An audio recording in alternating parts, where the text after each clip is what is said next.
नमस्कार, जय हिंद दोस्तों। मैं रोहित भार्गव न्यू अतुल्य एकेडमी के यूट्यूब चैनल पर आप सभी का स्वागत करता हूं।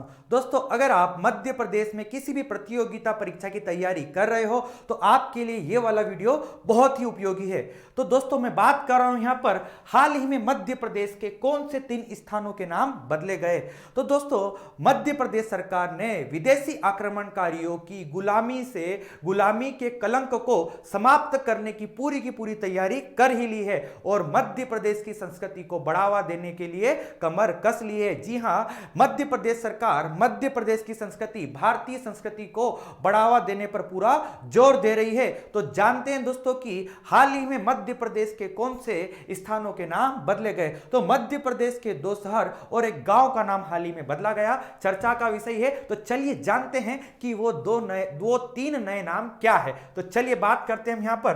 तो जैसा कि मैंने आप लोगों को यहां पर कहा कि मध्य प्रदेश में कई शहरों और प्रमुख स्थानों मध्य प्रदेश में कई शहरों और प्रमुख स्थानों के नाम बदलकर विदेशी आक्रांताओं की गुलामी के कलंक से मुक्ति पाने की तैयारी कर ली है। और मध्य प्रदेश सरकार यहां पर भारतीय संस्कृति को बढ़ावा देने पर क्या दे रही है, जोर दे रही है कि यहां पर मध्य प्रदेश शहरों के नाम बदलकर, किसके नाम बदलकर, शहरों के नाम बदलकर भारतीय संस्कृति को बढ़ावा देने पर पूरा जोर दे रही है, पूरा समर्थन कर रही है। चलिए आगे देखते हैं हम। यहां पर बात करूं मैं दोस्तों यहां पर कि केंद्र सरकार ने, कौन सी सरकार ने दोस्तों, समझना है यहां पर, केंद्र सरकार ने मध्य प्रदेश में 2 शहरों, मैंने क्या कहा था, 2 शहरों और एक गांव का नाम बदलकर, 2 शहरों और एक गांव का नाम बदलकर नया नाम रखने की मंजूरी दी है। तो दोस्तों कि मध्य प्रदेश के संदर्भ में यह मंजूरी किसने दी है, केंद्र सरकार ने, क्योंकि यहां पर दोस्तों एक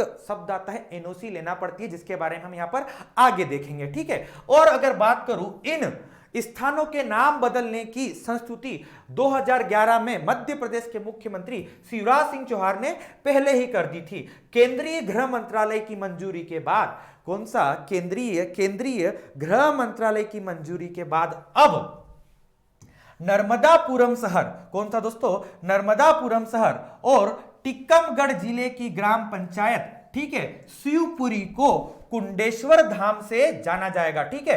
होशंगाबाद का जो था दोस्तों, होशंगाबाद को अब किस नाम से जाना जाएगा मेरे दोस्त, नर्मदापुरम के नाम से जाना जाएगा। और टीकमगढ़ जिले की जो ग्राम पंचायत है, कौन सी ग्राम पंचायत, शिवपुरी ग्राम पंचायत। मैंने क्या कहा, ध्यान से सुनना, ठीक है, गलती मत करना।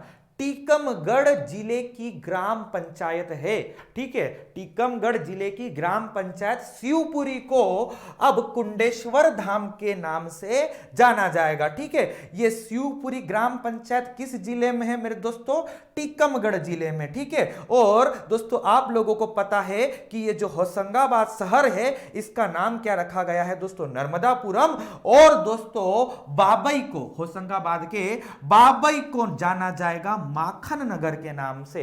किस नाम से मेरे दोस्तों, माखन नगर। तो चलिए ये तीनों नाम आखिर रखे गए क्यों, इस पर बात करेंगे हम लोग। ठीक है। तो दोस्तों केंद्रीय सरकार ने इसको मंजूरी दी है। ठीक है। कैसे मंजूरी दी है उस पर भी मैं आपको यहां पर विस्तृत रूप से बताऊंगा। तो तीनों शहर आपको मैप में दिख गए होंगे दोस्तों। अब बढ़ते हैं आगे कि इनका नाम माखन नगर ही क्यों रखा, इसका नाम कुंडेश्वर धाम ही क्यों रखा और इसका नाम नर्मदापुरम ही क्यों रखा। चलिए बात अगर मैं करूं कि बाबई दोस्तों किसका हिस्सा है, होशंगाबाद जिले का एक हिस्सा है। और ये कवि माखन, प्रसिद्ध कवि माखन लाल चतुर्वेदी के नाम पर बाबई को, किसको, बाबई को रखा गया, माखन नगर रखा जाएगा।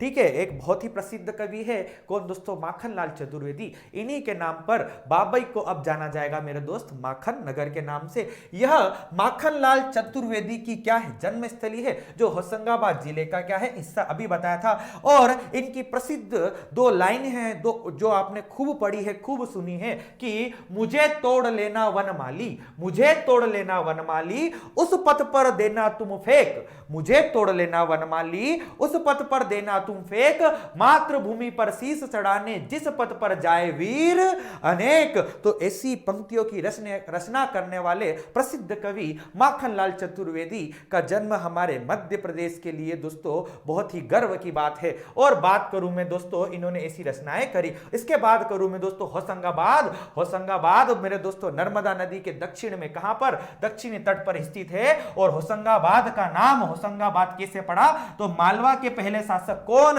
होशंग शाह के नाम पर। मालवा के पहले शासक कौन, होशंग शाह के नाम पर इनका नाम रखा गया था होशंगाबाद, ठीक है। और बात करूं कि होशंगाबाद संभाग का नाम पहले ही क्या था, नर्मदापुरम किया जा चुका है। अब होशंगाबाद शहर का नाम, होशंगाबाद शहर का नाम क्या कर दिया गया मेरे दोस्तों, नर्मदापुरम। इसके अलावा शिवपुरी ग्राम पंचायत, शिवपुरी ग्राम पंचायत टीकमगढ़ जिले की शिवपुरी ग्राम पंचायत को अब किस नाम से जाना जाएगा, कुंडेश्वर धाम के नाम से।